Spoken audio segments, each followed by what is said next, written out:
Happy Sunday. Frank Rock, House of Orange Sports Channel coming at you. Tennessee wrapped up the orange and white game yesterday with a lot of positives to take out of it. I think a lot of people were really encouraged what they saw on both sides of the ball.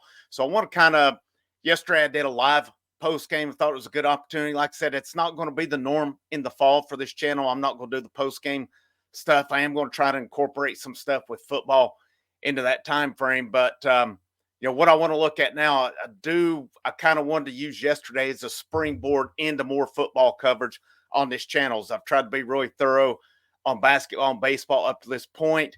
I had a listener on here brought up, not necessarily so much me, but said, I wish somebody would cover the Lady Vols. I am considering it. I am considering it right now. And kind of the one thing that's holding me back on it, I want to do them justice when I do it.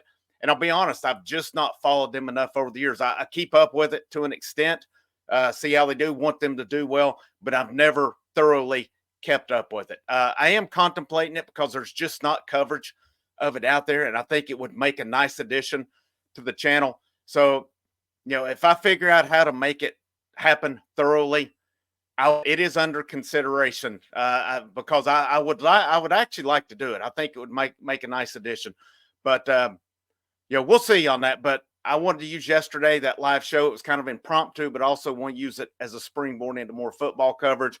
So that's where we're going to kind of go with it today with the orange and white game wrapping up. I want to hit each position and kind of look at a recap of it. What are we looking like coming out of spring practice? What are we looking like going into the fall? And what's this position looking like going forward? I'm going to start with the obvious, the main one, the one that gets all the hoopla, all the hype. Teams get kept out of playoffs when they lose this position. That's the quarterbacks. Tennessee, of course, going into the fall, will go in with Nico as the starter, the unquestioned starter on that.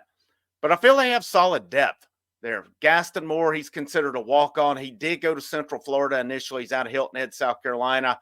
And then he followed Josh Heupel to Tennessee. So he's been in Josh Heupel's system for 5 years now, going on his 5th year. He knows the system. When we've seen him, he looks like a solid quarterback to me.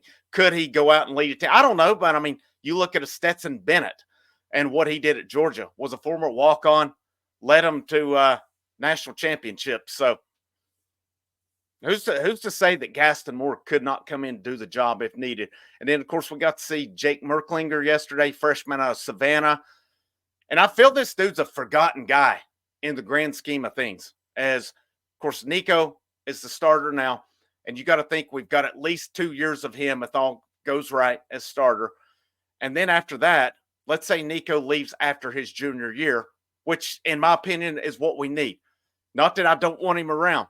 All right. At some point, Tennessee needs another quarterback who comes here 3 years, goes high in the draft, and his name's out there.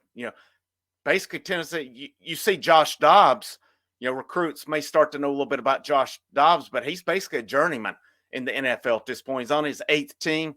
So he's had success, but not prolonged success. Tennessee needs another quarterback that gets to the NFL that makes a name for himself. And especially in a 3-year time period, you see a guy go, that's going to stand out to recruits. Nico, if he's gone after next year, and I really feel that's the plan. Gaston Moore, of course, will graduate this coming year. So next year, you'll have Nico, you'll have Merklinger, and you'll have George McIntyre. I don't have any reason to believe George McIntyre will waffle on his decision between now and signing day. That's a pretty nice quarterback room. And I think McIntyre has to rise. He's going to come in and back up Nico, or he's going to come in redshirt next year. Best case, he backs up Nico. Worst case, he redshirts, which is not a bad thing. And then, so that's for sure. I know Tennessee's recruiting for 26 right now as well, and they've had some good visitors. There's some dialogue. There's some nice prospects out there. But you got to think, how hard is it going to be for them to get a quarterback? I just don't know if that day and age of getting a quarterback every year is feasible. Maybe it is. I hope it is. But Merklinger's a forgotten guy. And, people are automatically going from Nico to McIntyre. I would not count Jake Merklinger out. I would not count him out. He didn't he was not afraid to come in here, where a lot of quarterbacks were. There were quarterbacks that were afraid to come in because of Nico. Merklinger was not. He's going to come in and compete. He's not going to be afraid of George McIntyre next year as well. So coming out of post spring, how do I feel about the quarterback position? I feel good.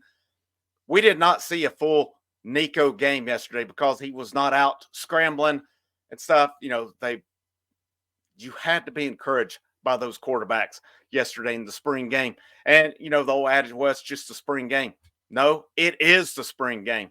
All right. A lot of guys were out, but you still have to perform in it. I think we have to be encouraged by it, especially when you had that defensive line coming at you. What I feel will be a good defense this year, and these quarterbacks still did their job. I mean, Nico hit Chaz Nimrod on a touchdown, Gaston Moore with a couple touchdowns yesterday as he hit one of the walk-ons for the first one. Then he hit Matthews for the second one, and then Merklinger hit the long touchdown to Chris Brazel yesterday as well. And that was on basically a free play to where they just threw it up and Brazel got behind his guy. I think it was Jalen McMurray he got behind. To me, I'm encouraged. We saw Nico in the bowl game. Will he be perfect? No, I think it'll be a case where he has to learn to get rid of the ball. But also that offensive line that was in front of him yesterday is not going to be the offensive line that's in front of him in the falls. You had a lot of those guys out, and I think we're going to have a solid line because you're going to have Cooper Mays, Spraggins, Campbell. I feel Hurd's going to be your left tackle, and I really think, depending on where they go, it'll probably be Lampley, possibly Dane Davis at left guard. Things could change.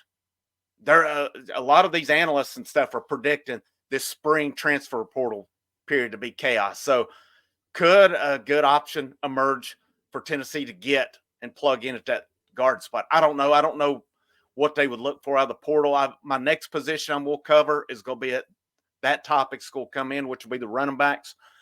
But coming out of spring, present, and future, you have to be encouraged by what Tennessee has at the quarterback position. Just the depth across the board, and I'll touch upon that each position.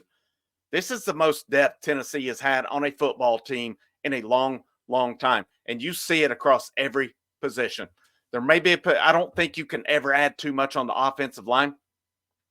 And running back, I'll talk more about that tomorrow when I release a video on that. Even though there's still depth there, I still think that's one that just in the event of injury, you could always withstand to have more. But on the quarterbacks, love what I saw out of them yesterday. You just wait till the fall with Nico. His game is he's able to scramble, make throws on the run. They took it pretty easy with him yesterday. One of the listeners that commented is like, I'm surprised they let him do. I'm kind of surprised they even played him. It would not have surprised me had they not. I'm glad they played him, let him get a little bit of action. They took care of him. Didn't do too much with him. Let him throw, let him hand off. But the game for him yesterday wasn't to scramble. It wasn't to get out and do it. That will be his game, and that's the dynamic he's going to bring in the fall. And, teams are going to have to stay honest, which is going to open up, especially with the depth at wide receiver that they have. That offense we saw last year is going to be, I feel, an outlier in the Josh Heupel scheme of things, the Josh Heupel era. I feel you're going to see that offense take back off this year. Nico for hopefully 2 years. If he goes 3, fine. But I think if he goes 3 years, something has gone wrong next year that's preventing him from going to the NFL. Ideally, we want Nico to go pro at his junior. Again, it's not because I don't like him, don't want him there. It's because you need that. You need a James Pierce to go pro after his junior year. Kids want to get to the NFL. They want to get there quick, too. You want to show you're producing guys at these top-notch positions that are going to go to the NFL and be successful. That's what Tennessee football needs. Tennessee has an opportunity right now, and Tennessee has such a bright future at quarterback. Nico, if Gaston Moore, if it comes to he can play, I feel confident he can come in and do a good job.